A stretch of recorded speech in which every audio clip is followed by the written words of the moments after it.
கிறிஸ்துவுக்குள் பிரியமானவர்களே, கர்த்தரும் இரட்சகருமாய் இயேசு கிறிஸ்துவின் ஈடு நீட்டு நாமத்தினாலே உங்கள் யாவருக்கும் என் அன்பின் வாழ்த்து தெரிவித்துள்ளேன். தேவன் அருளிய அப்பம் பிரேயர் மினிஸ்டர் மூலியமாக உங்களோடு சந்திப்பதில் மிகுந்த மகிழ்ச்சி அடைகிறேன். தினம்தோறும் அதிகால வேளையிலே பரிசுத்த வேதாந்தத்தின் ஒரு பகுதி நாம் தியானித்து நம்முடைய குடும்ப பாதுகாப்பிற்காக நாம் ஜெபிக்கிறோம். அதிகால வேளையிலே அபிஷேகங்களை பெற்றுக்கொள்ள, தேவனுடைய கிருபை பெற்றுக்கொள்ள புதிய நாளிலும் இணைந்திருங்கள். இந்த வருஷத்திலே 40 நாளும் சிலுவை தியானம், உபவாச நாட்களிலே அதிகால வேளையிலே பரிசுத்த வேதாந்தத்தின் ஒரு பகுதி நாம் தியானித்து நம்முடைய குடும்ப பாதுகாப்பிற்காக நாம் ஜெபிக்கிறோம். ரோமர் 6ஆம் அதிகாரம் 6ஆம் வசனத்திலே, நாம் இனி பாவத்துக்கு ஊழியம் செய்யாதபடிக்கு பாவ சரீரம் ஒளிந்து போகும் பொருட்டாக நம்முடைய பழைய மனுஷன் அவரோட கூட சிலுவையில் அறையப்பட்டதென்று அறிந்து இருக்கிறோம். ஹல்லேலூயா.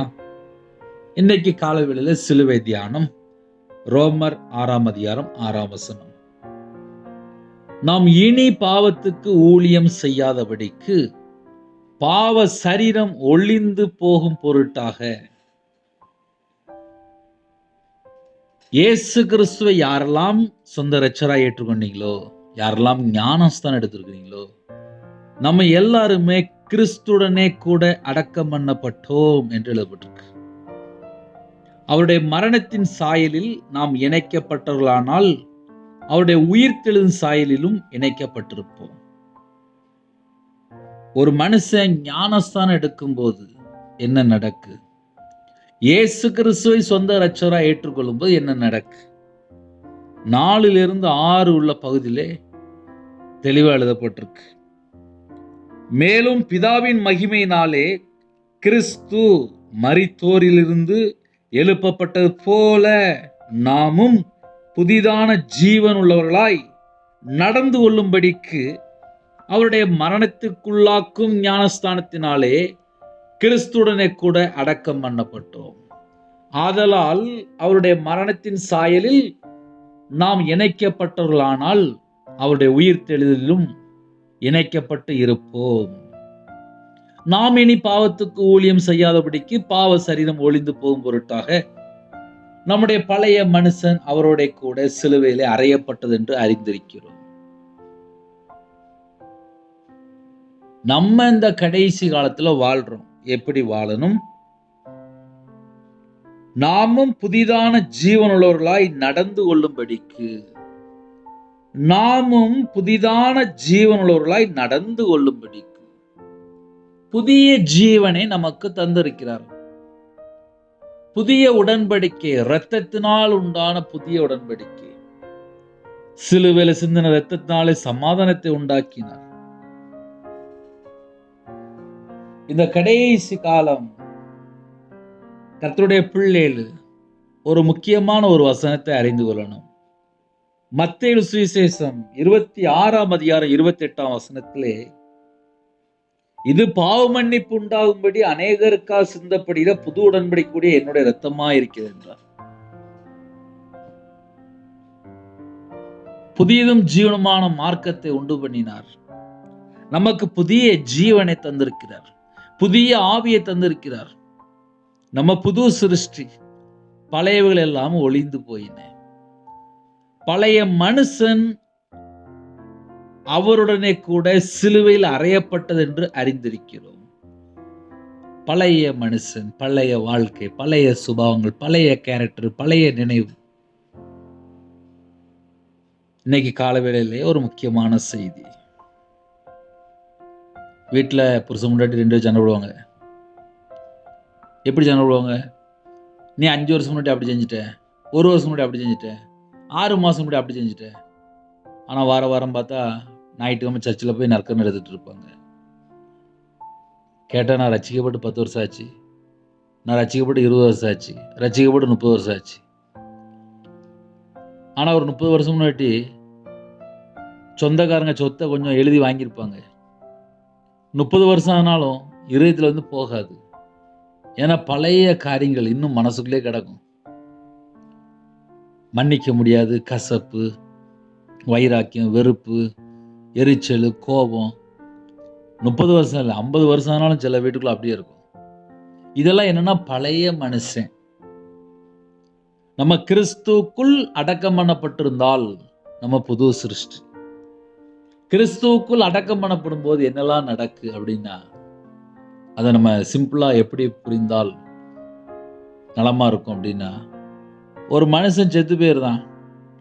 செத்து போனதுக்கப்புறம் ஒரு பெட்டி வரும், அப்புறம் அடக்கம் பண்ணுவாங்க. ஒரு 3 நாள் ஆச்சுன்னா என்ன ஆகும்? அந்த சரீரம் எப்படி இருக்கும்? சரீரம் அழிவிரும், ஆவி இருக்காது, சரீரம் மண்ணுக்கு திரும்பிட்டு, உடம்புல ரத்தமே இருக்காது. ஒரு மனுஷன் செத்து போயிட்டான் அப்படின்னாலே எல்லாமே அவுட் ஆயிரும். ஆவி தன்னை தந்த தேவன்ட்ட போயிருது, சரீரம் மண்ணுக்கு திரும்புது, ஆத்துமா இளைப்பாறுதல்.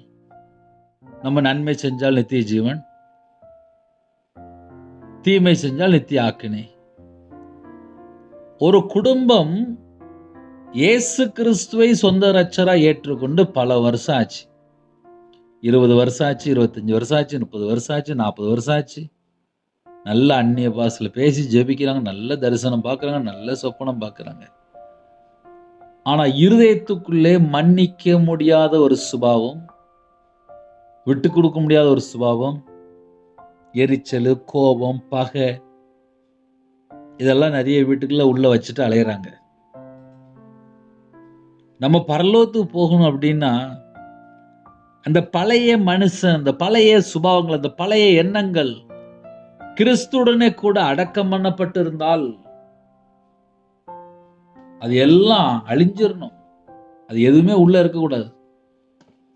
எப்படி ஒரு மனுஷன் செத்து போனதுக்கு அப்புறம் ஆவி உடம்புல இல்லையோ, சரீரம் மண்ணுக்கு திரும்பிட்டோ, அதே போலதான் ஸ்பிரிச்சுவல் வாழ்க்கை அப்படின்னாலே வீட்டில் புருஷன் முன்னாடி சண்டை போடக்கூடாது, இறங்கி போயிடணும், விட்டு கொடுத்துடணும், தாழ்த்தணும், ஒருவருக்கு ஒரு அன்பா இருக்கணும், பரிசுத்தமா வாழணும், சாட்சியா வாழணும், தேவனுக்கு பிரியமானபடி வாழணும். நமக்கு 1000 சட்டம் இருக்குப்பா. இது எல்லாமே நம்ம கிறிஸ்துவுக்குள்ள இருந்தா மட்டும்தான் நம்ம செய்ய முடியும். நான் 2016 கையில பைபிள் எடுத்து வாசிக்கும் போது, சர்ச்சில் வேலை பார்க்கும்போது, எனக்கு ரோமர் ரொம்ப பிடிக்கும். பைபிள்ல எனக்கு பிடிச்ச என்னது அப்படின்னா ரோமர். ரோமரை ரொம்ப ஆசையா வாசிப்பேன், பலமுறை வாசிச்சிருக்கேன். அதுல நிறைய பாயிண்டா பிரிச்சு 2016 தியானிச்சிருக்கேன். 10 வருஷம் ஆயிட்டு. ரோமரை வாசிக்கும் போது ஒரு மனுஷனுடைய வாழ்க்கை பழைய வாழ்க்கையா இருக்கா, புதிய வாழ்க்கையா இருக்கா, இதை கண்டுபிடிக்கணும். பிசாசு எப்படி என்டர் ஆகிறான் அப்படின்னு சொல்லி பார்க்கும்போது பழைய நினைவு, பழைய காரியங்கள், பழைய செய்கைகள், அது மூலியமா உள்ள வந்துட்டு போயிருந்தான். ஒரு குடும்பத்தில் பேசிட்டு இருந்தேன். அந்த ஐயா சொன்னாரு, என் மனைவிட்ட சண்டை போட்டேன், நான் ரட்சிக்கப்பட்டு ரொம்ப வருஷம் ஆச்சு, சர்ச்சுக்கு போற பையன்தான், சர்ச்சுக்கு போற ஐயா தான். ஆனால் இப்ப என்ன நடந்துச்சு அப்படின்னா, என் மனைவிட்ட சண்டை போட்டேன், கோபம் வந்துட்டு மனைவி தெரியாம போய் தண்ணி அடிச்சுட்டு வந்தேன் அப்படின்னாரு. அப்படின்னா என்ன அர்த்தம் அப்படின்னா, மனைவிட்ட அன்பு கூறணும், மனைவிட்ட கசந்து கொள்ளக்கூடாது. அந்த மனுஷன் என்ன செஞ்சிட்டாரு, மனைவிட்ட கோவப்பட்டுட்டாரு. கோவப்பட்டுட்டு நைட்டு வரைய பேசவே இல்லை. மறுநாளிலே தேவனால் விடப்பட்ட பொல்லாத ஆவி சவுலின் மேல் இறங்கினது போல ஐயாவுக்குள்ள அந்த பொல்லாத ஆவி. அதுக்கப்புறம் என்ன பண்ணிட்டாரு, தண்ணி அடிக்க போயிட்டாரு. ஆக மொத்தம் குடும்பத்துக்குள்ள ஒரு சின்ன பிரிவினை. அப்புறம் பேசினேன், இது தப்பு, இப்படிதான் இருக்கணும், ஒருவருக்கொரு விட்டு கொடுக்கணும், மன்னிக்கணும், இறங்கி போயிடணும், பேசணும், அப்போதான் குடும்பம் சமாதானமாக இருக்கும். கர்த்தருடைய பிள்ளைகளை கோவப்படக்கூடாது, எரிச்சல் வரக்கூடாது, தேவையில்லாமல் மனைவிட்ட கசந்து கொள்ளக்கூடாது, குடும்பமாக சந்தோஷமாக இருக்கணும். தேவன் அதைத்தான் விரும்புகிறாரு. தண்ணி அடிக்கக்கூடாது, இனிமேல் அந்த லைனுக்கு போகக்கூடாது, பாவத்துக்கு போகக்கூடாது, பழைய வாழ்க்கைக்கு திரும்பக்கூடாது. நீங்கள் புது சிருஷ்டி, நீங்கள் கர்த்தருடைய பிள்ளை, நீங்கள் நற்கரணை எடுக்கிற பிள்ளை, நீங்கள் சர்ச்சுக்கு போகிற பிள்ளை, தேவையில்லாமல் இப்படி செய்யக்கூடாது அப்படின்னு சொன்னோடனே அந்த ஐயா உடனே கேட்டு, இல்லை இனிமேல் அப்படி செய்ய மாட்டேன் அப்படின்னு சொல்லி மனம் திரும்பி தேவனுக்கு பிரியமானபடி வாழ்ந்துட்டு இருக்காரு. ஒரு குடும்பம் ஆவிக்குரிய வாழ்க்கையில வளரணும் அப்படின்னா அந்த பழைய மனுஷன், அந்த பழைய சுபாவம், பழைய எண்ணங்கள், இது எல்லாமே சிலுவையில அறையப்பட்டு இருக்கிறோம். சிலுவையிலிருந்து எந்த எதுவும் வெளியே வந்துடக்கூடாது. நம்முடைய பழைய மனுஷன் அவருடனே கூட சிலுவையில் அறையப்பட்டது என்று அறிந்திருக்கிறோம். சிலுவையில் அறையப்பட்டது என்று அறிந்திருக்கிறோம். ஒரு மனுஷன் எப்படி புது சிருஷ்டி ஆறான், எப்படி ஆசீர்வதிக்கப்படுறான், எப்படி சாபத்துல இருந்து வெளியில வரான், எப்படி நோயில இருந்து வெளியே வரான், எப்படி பலவீனத்துல இருந்து வெளியில வரான்னு சொல்லி பார்க்கும்போது,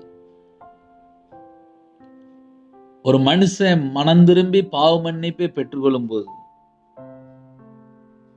இது பாவ மன்னிப்பு உண்டாகும்படி அநேகருக்கா சிந்தப்படுகிற புது உடன்படிக்கையுடைய என்னுடைய ரத்தமா இருக்கிறது. இயேசு கிறிஸ்து ரத்தம் தான் நம்மளை கழுவி சுத்திகரிக்கும். நம்ம புது சிருஷ்டி. அந்த பழைய காரியங்கள் ஞாபகத்துக்கு வரவும் வேண்டாம். அந்த பழைய காரியங்களை வச்சு ஒரு 100 ரூபா கூட வாங்க முடியாது கடையில போய். நான் இந்த மாதிரி பழசு ரொம்ப மோசமானாலும் யோசிக்கேன், அதை வச்சுட்டு எனக்கு ஒரு 1000 ரூபா தாங்கன்னா யாரும் தரமாட்டாங்க.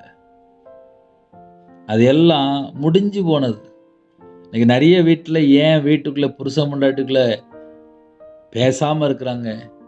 நான் ஒரு ஐயாட்ட பேசிட்டு இருந்தேன். அந்த ஐயா சொன்னார், 2017, 18க்கு அப்புறம் இன்னும் வரைய கணவன் மனைவி பேசவே இல்லை. பையன் வீட்டில் இருக்கான், பையன் இருக்கிறதுனால குடும்பமா இருக்கிறாங்க. இல்லைன்னா குடும்பம் எப்பவுமே பிரிஞ்சு போயிருக்கும். குடும்பத்துல ஒற்றுமையே இல்லை. கிட்டத்தட்ட 8 வருஷம் ஆச்சு. அப்படின்னா கோடி கணக்கில் பணம் இருக்கு. கோடி கோடி கோடி கணக்கில் பணம் இருக்கு. ஆனா வீட்டுக்குள்ள போய் பார்த்தா நிம்மதி இல்லை. ஆனா சர்ச்சுக்கு போறாங்க. ஆனா அன்பு கூற முடியல. கஷ்டமா இருக்கு, வேதனையா இருக்கு. பழைய மனுஷன் இந்த வீம்பு, வைராக்கியம், கசப்பு, எரிச்சல், கோபம், விபச்சாரம், அசுத்தம், வேசித்தனம் எல்லாம் உள்ள வந்துடும். கலாத்தியர் 5ஆம் அதிகாரத்தில் போட்டுக்கல, எல்லாம் உள்ள வந்துடும். நமக்கு ஆவிக்குரிய கனி விளையணும். நம்ம பிதாவுக்கு பிரியமானபடி வாழணும். வார்த்தையில நிலைத்திருக்கணும். கனி கொடுக்கிற பிள்ளையா இருக்கணும். வாழ்ற கொஞ்ச காலம்தான். புதிதும் ஜீவனுமான மார்க்கம். அந்த புதிதும் ஜீவனுமான மார்க்கத்துக்குள்ள உள்ள வந்தாச்சு அப்படின்னா பழைய வாழ்க்கையோ, பழைய காரியங்களோ, பழைய செய்கையோ எதுவுமே இருக்கக்கூடாது. நமக்கு புதிய வாசல் திறந்துட்டாரு. நம்ம இன்னும் பழைய காரியங்களை யோசித்து புலம்பி அழுது அதெல்லாம் வேஸ்ட். என் வாழ்க்கையில நல்லா நஷ்டப்பட்டிருக்கேன். துன்மார்க்கனா வாழ்ந்திருக்கேன். விக்கிரத்துக்குள்ள போயிட்டேன். மாந்திரிகத்துக்கு பணம் கொடுத்துட்டேன். ஜாதகம் பார்த்துருக்கேன், நாள் பார்த்துருக்கேன், நேரம் பார்த்துருக்கேன். மனுஷன் சத்தத்தை கேட்டேன், பின்னாடி போயிட்டேன். ஒரு நாள் ஐயோ, நான் கர்த்தரை விட்டு தள்ளி போன ஒரு நபரா மனம் திரும்பும்போது, இனிமேல் நான் அந்த பாவம் பண்ண மாட்டேன். இனிமேல் உங்களை விட்டு தள்ளி போக மாட்டேன். என் பாவத்தை மன்னிப்பீங்களா? உங்க ரத்தத்தினால கழுவி சுத்திகரிப்பீங்களா? எனக்கு பரலோகம் வேணும், எனக்கு நித்திய ஜீவன் வேணும். அப்ப கர்த்தருடைய பிள்ளைகளு ஒவ்வொரு வசனத்தை நம்ம தியானிக்கும் போது அதுல நமக்கு என்ன வார்த்தை இருக்கு? நாமும் புதிதான ஜீவனுள்ளவர்களாய் நடந்து கொள்ளும்படிக்கு. அப்ப நம்ம எப்படி நடக்கணும்? புதிதும் ஜீவனும் உள்ள அப்படிப்பட்ட ஒரு வாழ்க்கை வேணும். பிதாவின் மகிமையினாலே கிறிஸ்து மரித்தோரிலிருந்து எழுப்பப்பட்டது போல, இயேசு கிறிஸ்து மரித்து 3ஆம் நாள் உயிர் தெழுந்தார்ல, அதே போல எழுப்பப்பட்டது போல, பிதாவின் மகிமையினாலே கிறிஸ்து மரித்தோரிலிருந்து எழுப்பப்பட்டது போல நாமும் புதிதான ஜீவன் உள்ளவர்களாய் நடந்து கொள்ளும்படிக்கு. நாமும் புதிதான ஜீவன் உள்ளவர்களாய் நடந்து கொள்ளும்படிக்கு அவருடைய மரணத்துக்குள்ளாக்கும் ஞானஸ்தானத்தினாலே கிறிஸ்துடனே கூட அடக்கம் பண்ணப்பட்டோம். அப்ப ஞானஸ்தானம் அப்படின்னாலே நம்முடைய பழைய சரீரம், பழைய எண்ணங்கள், பழைய வாழ்க்கை, பழைய மனுஷன், பழைய சுபாவங்கள், பழைய பழைய பழைய தலைமுறை சாபம் எல்லாமே அவருடைய மரணத்துக்குள்ளாக்கும் ஞானஸ்தானம். கிறிஸ்துடனே கூட அடக்கம் பண்ணப்பட்டோம். ஆதலால் அவருடைய மரணத்தின் சாயலில் நாம் இணைக்கப்பட்டவர்களானால் அவருடைய உயிர்த்தெழும் சாயலிலும் நாம் இணைக்கப்பட்டிருப்போம். இயேசு கிறிஸ்து உயிரோடு இருக்கார் அப்படின்னா, ஏன் பாவத்தை எல்லாம் சிலுவையில் சுமந்தார் அப்படின்னா, இனிமேல் பாவத்தை நான் சுமக்க வேண்டிய தேவையில்லை. ஏன் நோய், ஏன் பலவீனம், என்னுடைய துக்கம் எல்லாவற்றையும் அவர் சிலுவையில் சுமந்துட்டார். என்னுடைய தரித்திரம் எல்லாவற்றையும் அவர் சிலுவையில் சுமந்துட்டார். இனிமேல் நான் சுமக்க வேண்டிய தேவையில்லை. நான் என்ன செய்யணும் அப்படின்னா, அவர் எப்படி வாழ சொன்னார்? அவருடைய வார்த்தையில நிலைத்திருக்கணும், அன்பு கூறணும், பரிசுத்தமா வாழணும். அவர் நமக்கு நிறைய சொல்லி கொடுத்துருக்காரு. அப்ப அப்படி நம்ம வாழ்றதுக்கு அர்ப்பணிக்கணும். நாம் இனி பாவத்துக்கு ஊழியம் செய்யாதபடிக்கு. ஐயா, ஒரு காலத்துல நான் பாவம் பண்ணிட்டேன் ஐயா, இப்ப நான் இயேசுவை ஏற்றுக்கொண்டு நான் எப்படி வாழணும்? நாம் இனி பாவத்துக்கு ஊழியம் செய்யாதபடிக்கு பாவ சரீரம் என்ன சரீரம்? பாவ சரீரம் ஒளிந்து போகும் பொருட்டாக நம்முடைய பழைய மனுஷன், அந்த பழைய மனுஷன் தான் பழைய சரீரம், பழைய வாழ்க்கை, பழைய எண்ணங்கள், பழைய சுபாவங்கள், பழைய கேரக்டர், இதெல்லாம் ஓல்டு. நம்முடைய பழைய மனுஷன் அவரோட கூட சிலுவையில் அறையப்பட்டது என்று அறிந்திருக்கிறோம். என் பழைய மனுஷன் இப்ப எங்க இருக்கான்? சிலுவையில அறையப்பட்டது என்று அறிந்திருக்கிறோம். பழைய மனுஷன் சிலுவையிலே அறையப்பட்டது என்று அறிந்திருக்கிறோம். மரித்தவன் பாவத்துக்கு நீங்கி விடுதலையாக்கப்பட்டு இருக்கிறானே. ஒரு மனுஷன் செத்து போனதுக்கு அப்புறம் அவனோட வாழ்க்கையில எதுவுமே இருக்காது. ஒரு மனுஷன் பாவத்துக்கு செத்து நீதிக்கு பிழைத்திருக்கிறான். மரித்தவன் பாவத்துக்கு நீங்கி விடுதலையாக்கப்பட்டிருக்கிறானே. அப்ப இன்னைக்கு காலவேளை வச்சுன்னு ஜெபம் பண்ணி முடிக்க போறேன். கர்த்தருடைய பிள்ளைகள் யாரெல்லாம் இணைந்து இருக்கிறீங்களோ, நம்ம வாழ்க்கை ஆவிக்குரிய வாழ்க்கையில வளரணும், ஆசீர்வாதம் வேணும் அப்படின்னா, நம்ம அதிகால வேளையில எந்த நாட்டுக்குள்ள இருக்கிறோமோ இருக்கிற இடத்துல முழங்கால் போட்டு தேவனை தேடுங்க. ஐயா, நான் அங்க போறேன், இங்க போறேன், எங்க போறேன், எல்லா இடத்துக்கும் போங்க.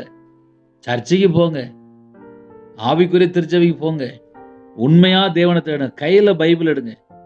நீ சில குடும்பத்தில் என்ன பண்ணாங்க அப்படின்னா, கையில பைபிள் எடுக்கிற இல்ல, சர்ச்சில் போய் செல்போன். தேவன் என்ன பார்ப்பாரு? உன் கையில பைபிள் இருக்கா பார்ப்பாரு. நான் சர்ச்சுக்கு போகும்போது கையில பைபிள் தான் கொண்டு போவேன், பெரிய பேக்கே கொண்டு போவேன். ஏன்? தேவன் நம்ம கையில பைபிள் கொடுத்துருக்காரு. நீ சர்ச்சுக்கு போகும்போது செல்போனை கொண்டு போறான் ஸ்டைலா. அப்படிப்பட்ட ஒரு வாழ்க்கையில ஜனங்கள் போயிட்டு இருக்கிறாங்க. யாரெல்லாம் செய்தி கேட்குறீங்களோ, ஞாயிற்றுக்கிழமை சர்ச்சுக்கு கொண்டு போங்க. சர்ச்சில் கூட்டம் நடக்கா, கையில் பைபிள் எடுத்து கொண்டு போங்க. சின்ன ஜெபம் பண்ணி முடிப்போமா? கண்களை மூடி நாம் ஜெபம் செய்வோம். அன்பின் கர்த்தாவே, உம்மை நன்றி எடுத்து துதிக்கிற சுதிரோப்பா. புதிய நாளுக்கான கிருபைக்காக நன்றிப்பா. உம்மை நன்றி எடுத்து துதிக்கிற சுதிரோப்பா. இந்த நாளில் கேட்ட சதியின்படி மனம் திரும்பி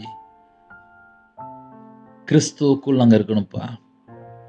பழைய மனுஷன் அவரோட கூட சிலுவையில் அறையப்பட்டது என்று அறிந்திருக்கிறோம்ப்பா. நாங்கள் புது சிருஷ்டிப்பா. அப்படிப்பட்ட கிருபை தாங்க. புதிய நாள் அபிஷேகம் பண்ணுங்க. உங்களுடைய கிருபையால் நிரப்புங்க, உங்களுடைய பிரசன்னத்தால் முடுங்க, உங்களுடைய வல்லமையால் நிரப்புங்க. ஜெப அபிஷேகம் தாங்க. யாரெல்லாம் பிறந்த நாள், திருமண நாள் யாரெல்லாம் கொண்டாடுறாங்களோ, கர்த்தருடைய கரம் பிள்ளைகளை தொட்டு ஆசீர்வதிப்பட்டுப்பா. சில குடும்பத்தில் கற்பத்தினியா ஜெபிக்கிறாங்கப்பா. கர்த்தரே மனமிறங்கி ஆசீர்வதிங்க. சரீரத்தில் பலவீனத்தோடு படுத்த படுக்கையில் ஹாஸ்பிட்டல் யார் இருக்காங்களோ, உங்களுடைய தலைமுறை கரத்தினால தொட்டு சுகமாக்கித்தாங்க. பலவீனத்தை நீக்கி போடுங்க. அதிகால வேளையில சிலுவை தியானத்தை கேட்டாங்கப்பா. எங்கள் வாழ்க்கையில புதுப்பிக்கப்படணும்ப்பா. கிருபை செய்யுங்க. மாசமா இருக்காங்க கர்த்தர் ஆசீர்வதிங்க. டெலிவரி போகிறாங்க கர்த்தர் கூட இருங்க. பிள்ளைகள் படிக்கப்பா. நல்ல எக்ஸாம்பிள் கர்த்தர் கிருபை செய்யுங்க. திருமணத்துக்கு ஆயத்தமாக இருக்காங்க, பிள்ளைகளை பரிசுத்தப்படுத்தி ஆசீர்வதிங்க. திருமணம் முடிந்ததுக்கு அப்புறம் சில குறைகள் இருக்குப்பா, மன்னிச்சு உங்கள் பிள்ளைகளை மீட்டெடுங்க. காலவேளையில் எத்தனையோ தேசத்துக்குள்ள இணைந்துக்காங்க. எல்லா தேசத்துலையுமே கர்த்தர் சமாதானத்தை தாங்க. கடனில் கஷ்டப்படுறாங்க, கடன் பிரச்சனையை மாற்றித்தாங்க. வெளியில் புறப்படுறாங்க, சிறு பிள்ளை முதல் கொண்டு முதியோர் வரை எல்லா குடும்பத்தையும் கர்த்தர் வேலடைங்க. இந்த நாளையும் எல்லா குடும்பத்துடைய மன விருப்பத்தை நிறைவேற்றி ஆசீர்வதிங்க. அப்பிரயோஜனமான ஊழியக்காரப்பா, தேவனர்லி அப்போ மினிஸ்டர்னு ஆசீர்வதிங்க. உங்கள் நாமம் மகிமைப்படட்டும். எத்தனையோ தேசத்துக்குள்ளே போர் நடக்குப்பா. கர்த்தர் இந்த குடும்பத்தை சந்திக்கணும்ப்பா. அந்த தேசத்தை சந்திக்கணும்ப்பா. எந்த இடத்துல யுத்தம் நடக்கோ அந்த இடத்துல எந்த பிள்ளைகள் கஷ்டப்படுறாங்களோ அந்த பிள்ளைகளை மீட்டெடுங்க. உங்கள் நாமம் மேம்படுத்தும். கர்த்தர் பொறுப்படுத்துங்க. இயேசு கிறிஸ்துவின் பிதாவே ஆமென். தேவனுக்கு மேம்படுவதாக. God bless you.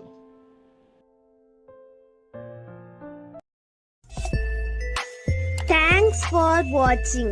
Please subscribe our channel. Click the like and share. Click the bell. God bless you.